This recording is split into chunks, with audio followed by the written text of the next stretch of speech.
Hello Year 7 and welcome to our first video.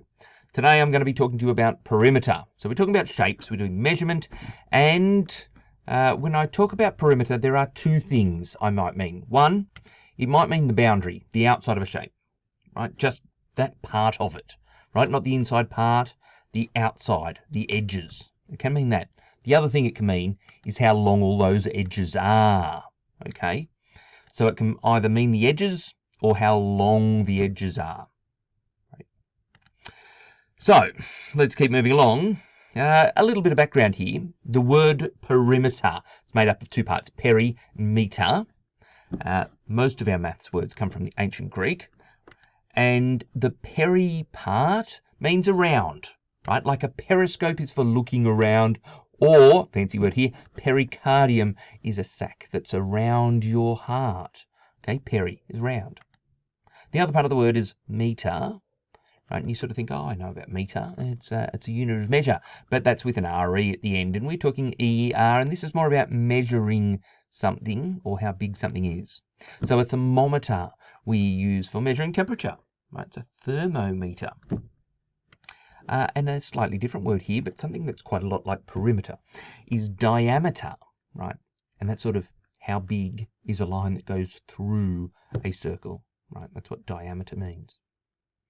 Anyhow, so perimeter combines those two parts, around and how big. So how big it is, or how far it is, around our shape.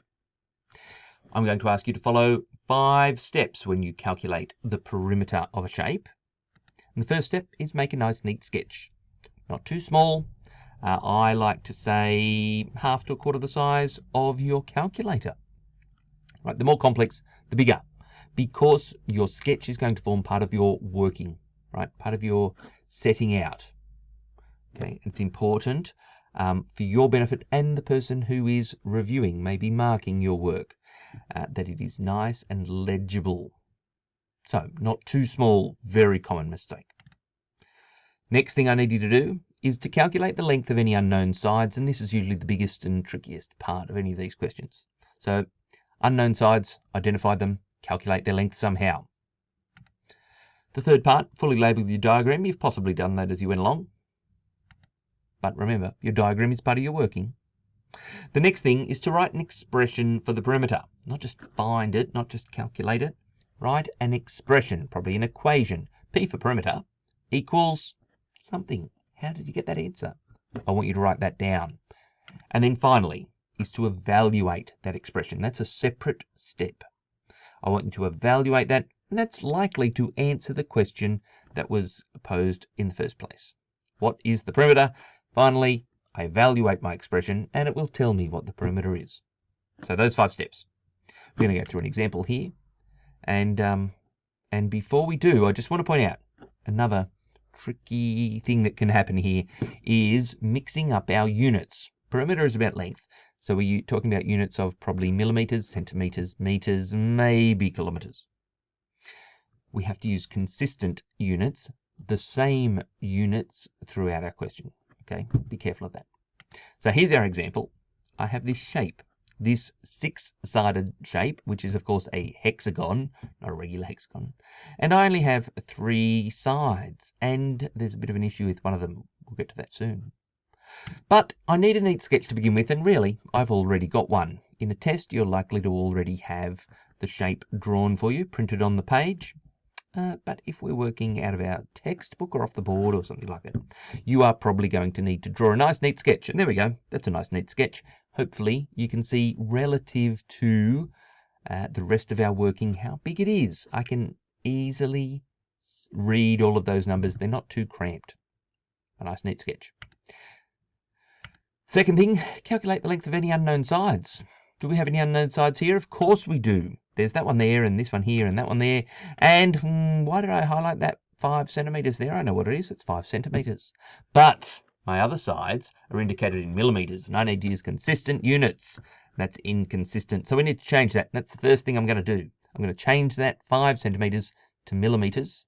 Go centimeters to millimeters, multiply by 10. So cross it out. Right, 50 millimeters instead. That's an improvement, right? That's a potential mistake avoided. We still have 3 unknown sides. I'm going to need to, possibly, but I am going to use what's called a construction here. I'm going to draw something else in my diagram that helps me work these things out.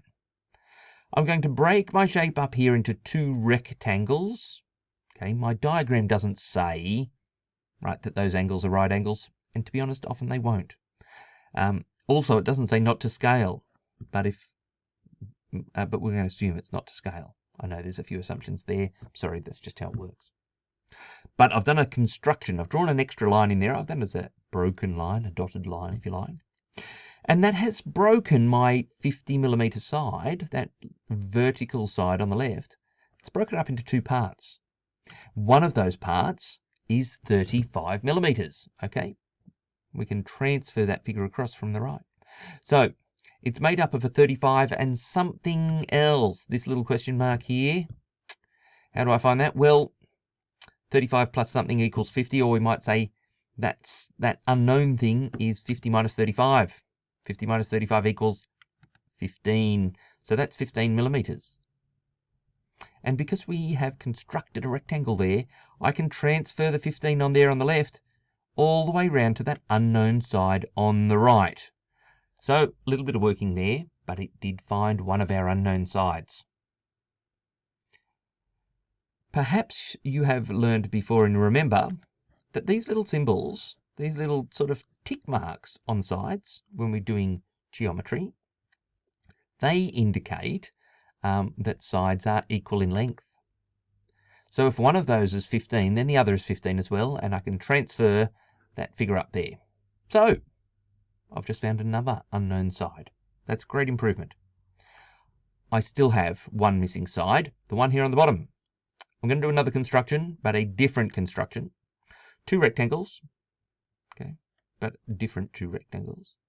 And I can transfer the 15mm from the very top down and the 25 down as well. So let's bring that 25 down, the 15 down. Okay, hopefully we can follow that. And now that the length of that side across the bottom is made up of 15 and 25, so I add those together and I find that the length of that last unknown side is 40mm. There we go, 40mm, put it on there. I'm just going to tidy up my diagram a bit. You, of course, would not rub your working out because it is part of your working. I don't know why I took it off. Mistake, I guess. It happens. Still, leave your working on there. I think it's a good idea. Looks nice and neat without it, but better off on leaving all of your working on the diagram.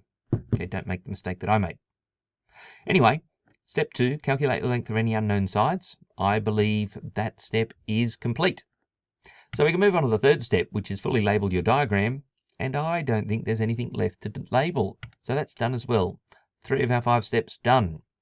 Fourth step, write an expression for the perimeter. P equals. Righto.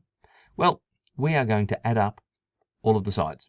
So it equals that 15 and the 35 and the 25 and the 15, another 40 and that 50 over there. Right, that's all of our sides. Notice I worked systematically, methodically. Right, I moved in a clockwise direction starting at the top. Doesn't matter where you start or which direction you move, but you do need to be methodical and systematic, because one of the most common ways to get these types of questions incorrect is by skipping over a side, right? In a rush, in a hurry, because your diagram was too small and the labels were too cramped, because you were trying to find a more efficient way to group the sides together, you missed one of the sides. That is a common mistake. Watch out for that. Be careful, methodical. Cross them out as you go along if you like, or use a highlighter to go over them in a test after you've added them up, written them down. Something like that to be very confident within yourself that you haven't counted anything twice, that you haven't missed any of them. Anyway, there we go. I've written my expression. That's step 4 done. Step 5 is to evaluate that expression. Which expression? That expression. By evaluate it is to find a value. Sorry about the noise. It is to find a value for that, right? 15 plus 35 plus 25 plus 15 plus 40 plus 50 is, of course, 180. Don't forget the units. It's millimeters. We've used millimeters all the way around. Now, I could go into some length here whether I should write a sentence for my answer or not. It's a wonderful idea in many ways, but the general advice in high school is save your time and not do it. Just be really careful that you have answered the question correctly. Okay? I'll talk about that more in class probably, but that's going to do me. There's my answer, 180 millimeters. That's the perimeter of the shape as required. That's it, done. I think that's full marks. Nice, neat diagram, all of our working. Let's just go over all the things we've done today. We've learned about perimeter, what it is. It is the length of the boundary of a shape. And we find it by these 5 steps. Right? It's not 1 step. It's not add all the sides up. No, 5 steps. Draw a neat sketch. Calculate the length of any unknown sides. Label your diagram. Write an expression for the perimeter. Evaluate the expression. That's how we find the perimeter, at least for these sorts of shapes. We haven't talked about curves, other complicated things. No, just what we call rectilinear shapes there, really. Things with nice straight sides, that's good, and in fact all right angles there as well, but this will work perfectly well for any polygon. Anything with straight sides is going to be just fine by that method. Rightio. If you've got any questions, certainly ask me in class, shoot me an email. That should be fine. Any other than that, I will see you back in class. Hope you enjoyed our first video. See you soon.